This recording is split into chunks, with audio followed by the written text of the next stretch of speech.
Welcome back to my channel study with Sharvi Singh. आज की इस वीडियो में हम पढ़ने जा रहे हैं कक्षा 8 हिंदी का पाठ 9 कबीर की साखियाँ।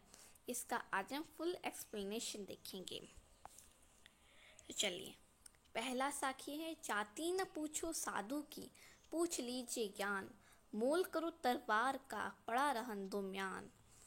तो देखिए, जाति यानी कास्ट, साधु जो ज्ञानी पुरुष होते हैं हम उनको कहते हैं ज्ञान। ज्ञान का अर्थ होता है नॉलेज। मोल अर्थात खरीदना। तलवार का अर्थ होता है तलवार। रहन अर्थात रहने। और म्यान का अर्थ होता है जिसमें तलवार रखी जाती है। तो इसका क्या अर्थ हुआ? तो इसमें साखी में कबीर दास जी कह रहे हैं कि हमें ज्ञानी पुरुष की जाति नहीं पूछनी चाहिए। पहले क्या होता था, पहले लोग जाति पूछते थे फिर बात करते थे। लेकिन यही देख के उन्होंने साखी लिखी है कि हमें कभी भी ज्ञानी पुरुष से उसकी जाति नहीं पूछनी चाहिए बल्कि ज्ञान पूछना चाहिए। क्योंकि जब हम तलवार खरीदने जाते हैं तो हम म्यान को नहीं देखते बल्कि तलवार को देखते हैं। क्यों तलवार को देखते हैं? क्योंकि युद्ध के समय में तलवार में अगर धार है तो वो हमारे लिए बहुत उपयोगी है।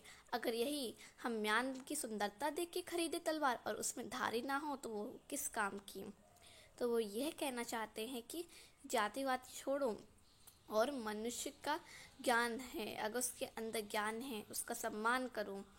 और हमें जाति के भाव पे किसी का भेदभाव नहीं करना चाहिए, क्योंकि संकट के समय में मनुष्य का ज्ञान ही काम आता है और युद्ध के समय में तलवार की धार ही काम आती है, ना कि उसकी म्यान की सुंदरता।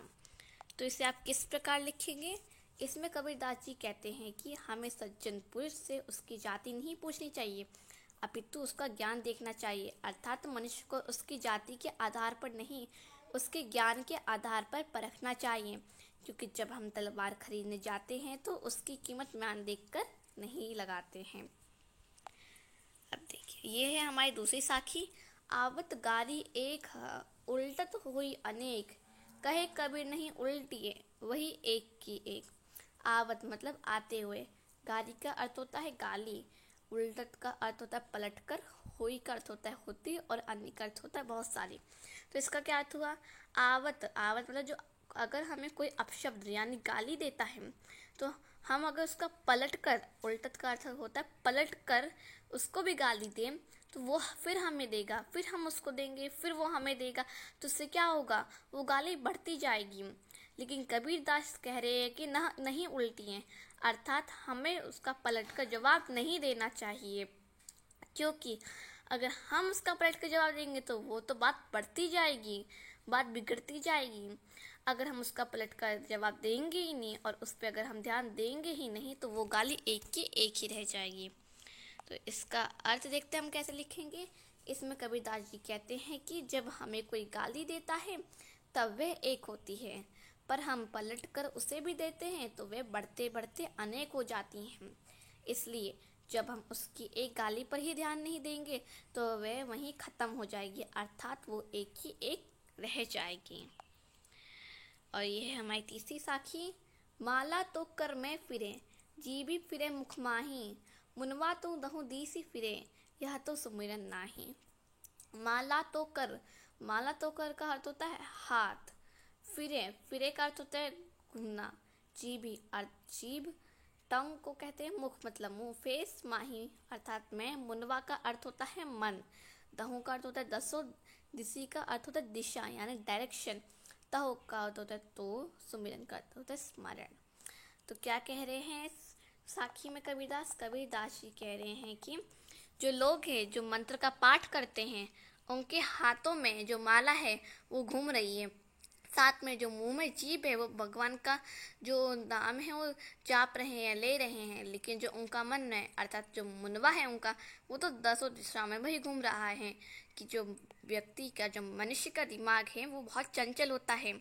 भले ही वो बाहर से भगवान का नाम लेकर माला घुमा घुमा कर भगवान का नाम ले रहे हैं, मंत्र का जाप कर रहे हैं, लेकिन जो उनका मन है वो तो दसों दिशाओं में घूमता रहता है। तो ये कैसे हुआ भगवान का नाम लेना? तो इसमें कबीरदास जी कह रहे हैं कि अगर हमें भगवान का नाम लेना है तो मन से भी एकाग्र होकर लेना है, ना कि सिर्फ बाहर से दिखावा दिखाकर करना है। तो इसका कैसे अर्थ लिखेंगे? प्रस्तुत दोहे में में कबीर जी कहते हैं कि अगर आपका मन प्रभु की भक्ति में नहीं लगता है तो फिर हाथ में माला लेकर घुमाना, मुख से प्रभु का नाम लेना बेकार है। क्योंकि जब मन ही नहीं लगेगा भगवान के नाम में, हमारा मन ही दसों दिशा में घूम रहा है, तो ऐसे उनका बाहर से नाम लेना तो क्या है, बेकार है हमारे लिए।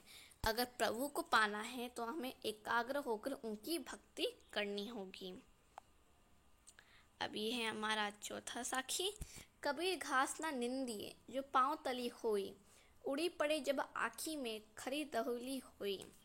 तो कबीरदास जी कह रहे हैं क्या, तब से पहले हम इसका थोड़ा शब्दार्थ देख लेते हैं। निंदे का अर्थ होता है निंदा करना, पाँव का अर्थ होता है पाँव, तली अर्थात नीचे, आँखें अर्थात आँख, खरी का मतलब होता है कठिन, और दोहेली मतलब दुख देने वाली।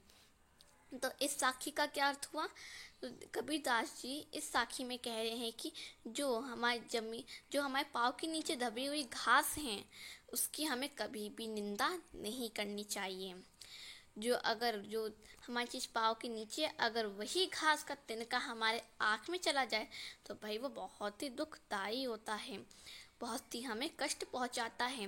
तो कबीरदास जी कह रहे हैं हर सबकी कोई ना कोई अपनी वैल्यू होती है, हमें उसका सम्मान करना चाहिए, ना कि उसकी निंदा करनी चाहिए। तो इसे आप कैसे लिखेंगे? इसमें कबीरदास जी कहते हैं कि हमें कभी घास को छोटा समझकर उसे दबाना नहीं चाहिए, क्योंकि जब घास का एक छोटा सा तिनका भी आँख में गिर जाता है तो वह बहुत दुख देता है। अर्थात हमें छोटा समझकर किसी पर अत्याचार नहीं करना चाहिए। अब है ये हमारा जो आखिरी सवैया है, वो है अर्थात सवैया नहीं साखी। जग में बेरी कोई नहीं जो मन शीतल होए, या आपा को डारी दे दया करे सब कोय। जग में बेरी, जग का अर्थ होता है संसार, बेरी का अर्थ होता है शत्रु, शीतल का अर्थ होता है शांति, आपा का अर्थ होता है स्वार्थ।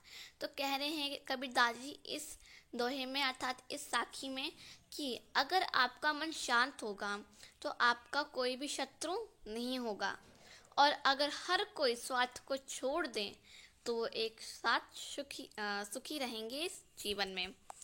तो इसको हम कैसे लिखेंगे? इसमें कबीरदास जी कहते हैं कि मनुष्य का मन अगर शांत है तो संसार में कोई शत्रु नहीं हो सकता। यदि सभी मनुष्य स्वार्थ का त्याग कर दें तो सभी दयावान बन सकते हैं। अर्थात मनुष्य को अपनी कमजोरी को दूर करके संसार में प्रेम और दया फैलाना चाहिए, ना कि एक दूसरे पर अत्याचार करना चाहिए। तो ये था हमारा साखी, कबीर की साखियाँ। Hope video is helpful for you. If the video is helpful for you, so like, subscribe and share my video. Thank you.